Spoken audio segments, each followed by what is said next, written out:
అన్ని వర్గాలని దగా చేసి తప్పుడు వాగ్దానాలు చేసి అమలు చేయను అని మనసులో అనుకొని ఇవన్నీ కూడా మీకు చేస్తాను అనని జగన్మోహన్ రెడ్డి గారు ఇచ్చినటువంటి పథకాల కంటే దాదాపు 2.5 లక్షల కోట్ల రూపాయలు 5 సంవత్సరాల కాలంలో నేను పేద ప్రజలకంతా కూడా ఇస్తానని ఎన్నికలప్పుడు వాగ్దానం చేసి అధికారంలోకి వచ్చిన తర్వాత ముఖ్యమంత్రి చంద్రబాబు నాయుడు గారు ఒక్క హామీని కూడా నెరవేర్చకుండా అందరినీ కూడా దగా చేస్తున్నారు. దగా చేయటంలో ఏ ఒక్క వర్గాన్ని కూడా ఆయన వదలటం లేదు. మరీ ముఖ్యంగా జగన్మోహన్ రెడ్డి గారి హయాంలో నాడు నేడు అన్న పేరుతో దాదాపు 50,000 కోట్ల రూపాయలతో విద్యార్థుల యొక్క జీవితాలను సమూలంగా మార్చటానికి, నాణ్యమైనటువంటి విద్య వాళ్ళకు అందించటానికి ప్రభుత్వ స్కూళ్ళ పరిస్థితుల్ని సంపూర్ణంగా మార్చివేసి ప్రభుత్వ స్కూళ్ళల్లో చదువుతున్నటువంటి పేద విద్యార్థులకు అందరికీ కూడా కార్పొరేట్ విద్యార్థులు ఏ స్థాయిలో చదువుకుంటున్నారో అంతకంటే మెరుగ్గా బైజూస్ కంటెంట్లని, ల్యాప్టాప్ల్ని వాళ్ళకు అందించటమే కాకుండా అధ్యాపకులకు శిక్షణ ఇప్పించి అత్యంత గొప్పగా వాళ్లకు చదువు చెప్పించి ఆ తరువాత ఇంజనీరింగ్ చదవాలా మా పిల్లలు, డాక్టర్లు కావాలా అన్న సదాశయంతో ఆనాడు రాజశేఖర రెడ్డి గారు ప్రారంభించినటువంటి ఫీజు రియంబర్స్మెంట్ పథకాన్ని సంపూర్ణంగా అమలు చేయటానికి ఏ ఒక్కరికి కూడా అర్హత ఉన్నటువంటి వాళ్లకు అది అందకుండా ఉండే పరిస్థితి లేకుండా జగన్మోహన్ రెడ్డి గారు తన హయాంలో విద్యా దీవెనకు, వసతి దీవెనకు దాదాపు 18,000 కోట్ల రూపాయలు ఆయన పేద ప్రజలకు అందించటం జరిగింది.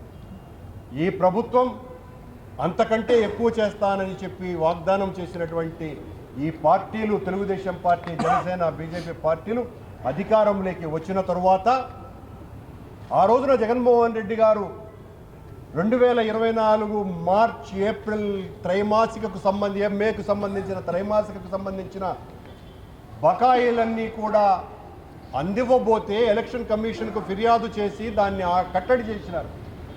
అప్పటి నుంచి ఇప్పటి వరకు మొన్న డిసెంబర్ వరకు చంద్రబాబు నాయుడు గారు ఇచ్చినటువంటి మొత్తం కేవలం 700 కోట్ల రూపాయలే. కానీ వాళ్లకు చేరాల్సింది 4,600 కోట్ల రూపాయలు. 4,600 కోట్ల రూపాయలు, 7,100 కోట్ల రూపాయలు బడ్జెట్ కేటాయింపులు ప్రతి సంవత్సరము ఉండాల్సిన దానికంటే కూడా వాళ్ళకి ఇవ్వాల్సినటువంటి దానికంటే కూడా అతి తక్కువగా కేవలం 2,600 కోట్ల రూపాయలు మాత్రమే ఈ బడ్జెట్లో వాళ్ళు కేటాయించడం జరిగింది. ఈ కేటాయింపులు కూడా పక్కదారులు మళ్లించేటువంటి అవకాశం ఉంది.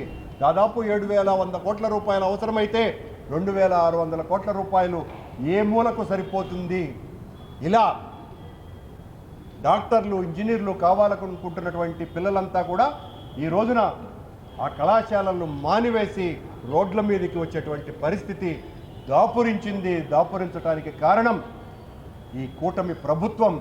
ఈ కూటమి చేస్తున్నటువంటి ఈ మోసానికి, ఈ దాష్టీకానికి, ఈ ప్రజా వ్యతిరేక చర్యలకి ఈ రోజున మా ప్రియతమ నాయకుడు జగన్మోహన్ రెడ్డి గారి నేతృత్వంలో రాష్ట్ర వ్యాప్తంగా జిల్లా కలెక్టర్ల ముందర పెద్ద ఎత్తున నిరసన కార్యక్రమం చేసి ఈ ప్రభుత్వం చేస్తున్నటువంటి దగాను కలెక్టర్ గారికి నివేదించటం జరిగింది. దాంతోపాటు మేము అధికారంలోకి వస్తే 20 లక్షల ప్రభుత్వ ఉద్యోగాలు కల్పన చేస్తాము అని చెప్పినటువంటి చంద్రబాబు నాయుడు గారు, పవన్ కళ్యాణ్ గారు అధికారంలోకి వచ్చిన తర్వాత ఇప్పటి వరకు ఒక్క ప్రభుత్వ ఉద్యోగం కూడా లేదు. డిఎస్సి మేము ప్రకటిస్తే దాన్ని రద్దు చేసినారు. ఈయన వెంటనే దాన్ని అమలు పరుస్తానని ఇప్పటి వరకు ఆ డిఎస్సి యొక్క ఊసే లేదు. అద్దో ఇద్దో అని బూచిలాగా చూపిస్తున్నారు. యువతకు ఉద్యోగాలు ఇచ్చేంత వరకు 3,000 రూపాయల జీవన భృతి ఇస్తామోనని ఎన్నికల హామీ ఇవ్వటం జరిగింది కూటమి. కానీ ఒక్క రూపాయి కూడా ఇంతవరకు ఇవ్వలేదు. నిరుద్యోగులకందరికీ కూడా 3,000 రూపాయల చొప్పున భృతి కల్పిస్తే 7,200 కోట్ల రూపాయలు ఖర్చు అవుతాయి ప్రతి సంవత్సరము. బడ్జెట్లో దానికి సంబంధించిన కేటాయింపు 0.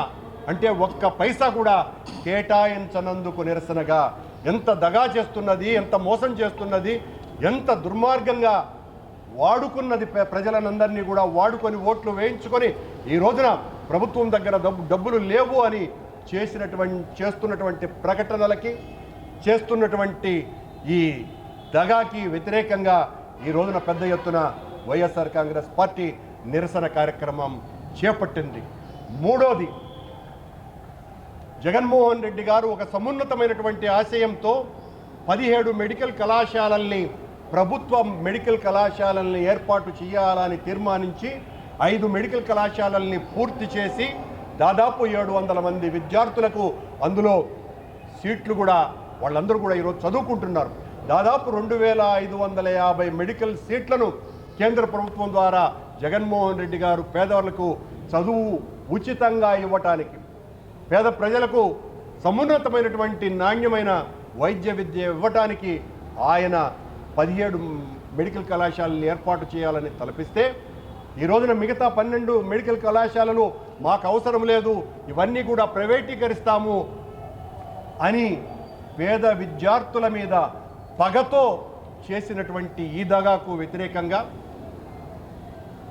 మా నాయకుడు జగన్మోహన్ రెడ్డి గారి యొక్క ఆలోచనలతో, ఆయన నేతృత్వంతో, ఆయన ఆదేశంతో లక్షలాది మంది ఈ రోజున తల్లిదండ్రులు, విద్యార్థుల తల్లిదండ్రులు, విద్యార్థులు, యువకులు అందరూ కూడా ఓ కథన రంగంలోకి దూకినట్టుగా పెద్ద ఎత్తున ఈ రోజున ఉద్యమించి మా బాధలు ఇవి, మా బాధల్ని తీర్చకపోతే మరింత పెద్ద ఎత్తున పోరాటాలు చేస్తామోనని రాష్ట్ర వ్యాప్తంగా ఉన్న కలెక్టర్లకు అందరికీ కూడా ఈ రోజున విజ్ఞాపన పత్రాలు ఇవ్వటం జరిగిందని తెలియజేస్తున్నారు.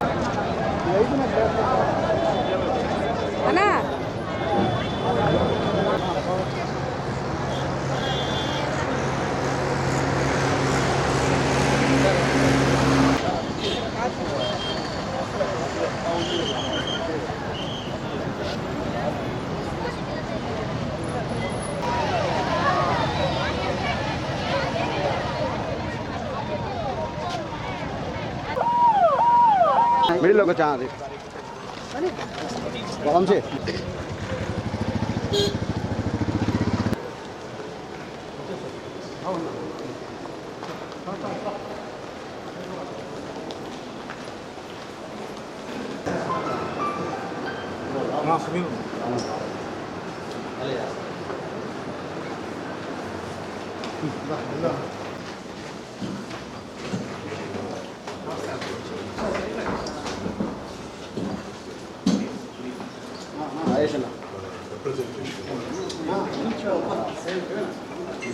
మొత్తం రాష్ట్ర వ్యాప్తంగా ఉన్న అన్ని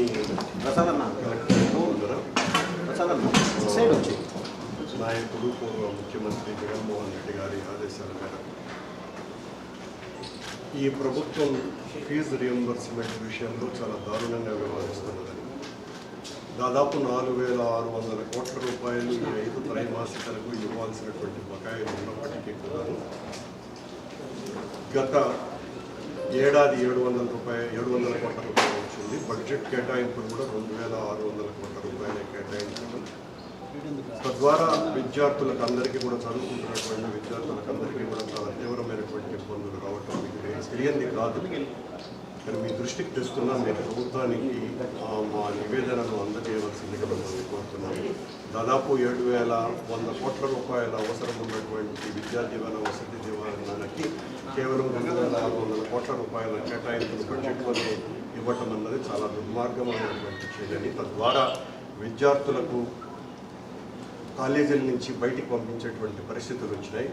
గత సంవత్సరం కూడా వాళ్ళు కేవలం 700 కోట్ల రూపాయలు ఇచ్చినారు. అంత పూర్వం మేము ఏప్రిల్, మార్చి నెలలకు సంబంధించినటువంటి బకాయిలు చెల్లించడానికి వెళితే ఆ రోజున ఎలక్షన్ కమిషన్ ఫిర్యాదులు చేయడం ద్వారా ఆపివేయటం కూడా జరిగింది. ఇది ఒక ప్రధానమైనటువంటి కారణం. రెండవది నిరుద్యోగ వృత్తి ఇస్తామని చెప్పింది చంద్రబాబు గారి ప్రభుత్వం, గౌరవనీయ ముఖ్యమంత్రి గారి ప్రభుత్వం. తను అధికారంలోకి రాకముందు ఎలక్షన్ క్యాంపెయిన్లో ప్రతి ఒక్కరికి కూడా 3,000 రూపాయలు ఇస్తాను, 20 లక్షల ఉద్యోగాల కల్పన చేస్తానని. ఇప్పటి వరకు ఒక్క రూపాయి కూడా నిరుద్యోగ వృత్తి రాలేదు. అది కూడా దాదాపు సంవత్సరానికి 7,200 కోట్లు అవుతాయి. దానికి బడ్జెట్లో ఒక్క రూపాయి కూడా కేటాయించలేదు.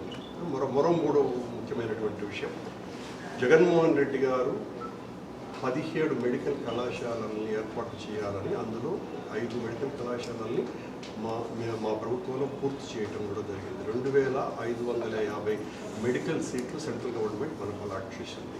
దాదాపు 75,000 మెడికల్ సీట్లను అదనంగా దేశవ్యాప్తంగా ఏర్పాటు చేయాలనుకున్నటువంటి కేంద్ర ప్రభుత్వ ప్రతిపాదనకు ఈ రాష్ట్ర ప్రభుత్వం ఈ కళాశాలలన్నీ కూడా గవర్నమెంట్ నడపాల్సినటువంటి అవసరం లేదు, ప్రైవేటు వాళ్ళకు అప్పచెప్దాము అన్నటువంటి దాని వలన పేద విద్యార్థులు చాలామందికి మెడికల్ అవకాశం చాలా తగ్గిపోతుంది. కాబట్టి దీన్ని ప్రైవేటు పరం చేయడాన్ని కూడా మేము తీవ్రంగా వ్యతిరేకిస్తున్నాం సార్. దానివలన రాష్ట్ర వ్యాప్తంగా ఈ రోజున లక్షలాది మంది ప్రజలు, తల్లిదండ్రులు, విద్యార్థుల తల్లిదండ్రులు, యువత అందరూ కూడా దీని మీద నిరసన కార్యక్రమం చేసి గౌరవనీయ కలెక్టర్ గారు అయినటువంటి మీకు ప్రభుత్వానికి ప్రజల సమస్యల్ని ప్రభుత్వ దృష్టికి తీసుకువెళ్ళవలసిందిగా మీకు మా రిప్రజెంటేషన్ అందిస్తున్నాం.